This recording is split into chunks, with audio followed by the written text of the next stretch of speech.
Selamat pagi, saudara-saudaraku, anggota jemaat dan simpatisan GKI Pahlawan yang diberkati oleh Tuhan. Apa kabar saudara hari ini? Bersyukurlah kepada Tuhan. Kita masih diberikan kekuatan dan kesehatan oleh Tuhan. Jangan lalai untuk bersyukur kepadanya. Saudara, betapa senangnya kalau kita dipuji oleh orang lain. Dalam bentuk apapun pujian itu, ketika kita menerima pujian dari orang lain, kita akan senang, kita akan bangga. Khususnya ketika kita punya kelebihan-kelebihan yang orang lain tidak seperti kita. Saudara, senangnya kita dengan pujian itu sebetulnya sesuatu yang wajar. Siapa yang tidak senang kalau kita menerima pujian dari orang lain? Namun saudara, kita juga harus sadar, ada banyak cerita tentang orang yang jatuh karena pujian. Pernah ada kisah tentang seorang atlet, seorang olahragawan yang selalu menang, selalu menjadi juara. Dan karena itu dia mendapatkan banyak pujian. Pujian itu telah membuat dia menjadi sombong, menjadi tinggi hati, dan kemudian dia merasa diri paling hebat, sehingga dia kemudian lalai untuk mempersiapkan diri untuk berlatih ketika ada pertandingan. Akibatnya kemudian dia kalah. Saudara, menerima pujian itu baik buat kita.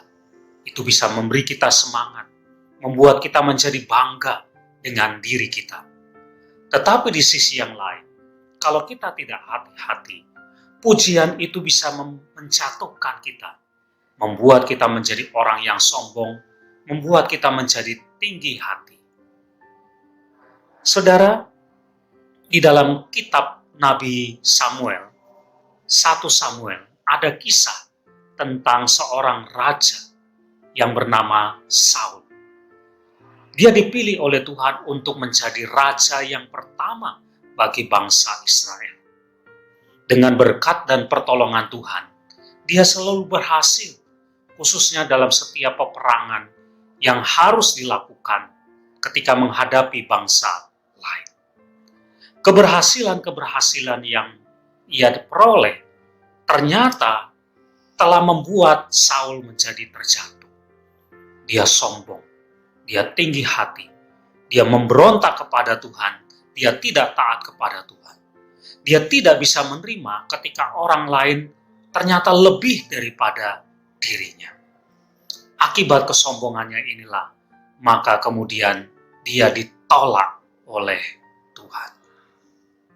Kita mau belajar, saudara, betapa senang memang kita menerima pujian terhadap satu hal yang kita punya kelebihan. Tapi saudara, harusnya itu cukup membuat kita senang, bangga, memberi kita semangat untuk menjadi lebih baik. Hati-hati, jangan sampai kita terjatuh karena pujian. Jangan sampai kita lalai. Jangan kemudian kita menjadi sombong dan tinggi hati dengan pujian. Belajar untuk tetap merendah. Belajar untuk tetap mengakui bahwa segala kelebihan-kelebihan kita yang mendatangkan pujian itu sesungguhnya berasal dari Tuhan saja. Jangan jatuh karena pujian. Belajar untuk tetap merendah. Amin.